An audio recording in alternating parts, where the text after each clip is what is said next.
কি লুকিয়াচ্ছ দেখি? দেখি হাত বাড়াও। এটা কোথায় পেয়েছো তুমি? বাড়িতে খেলতে গেছিলাম। ওরা জানে এটা তুমি নিয়ে এসেছো? না। শোনো, তোমাকে একটা কথা বলি, কারোর জিনিস না বলে কখনো নিয়ে আসতে হয় না, ঠিক আছে? আর পরের জিনিসের দিকে কখনো লোভ দিতে নাই, ঠিক আছে? যেটুকু তোমার আছে, বুঝেছো? যতটুকুই তোমার আছে তুমি সেইটা নিয়েই সন্তুষ্ট থাকার চেষ্টা করবে।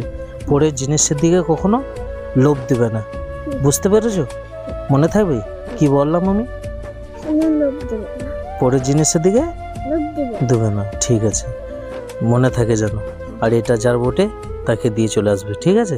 এবং বলে আসবে এটা আমি ভুল করে নিয়ে গিয়েছিলাম, দিয়ে চলে যাচ্ছি, ঠিক আছে? বলে আসবে। বেশ, যাও, চলো।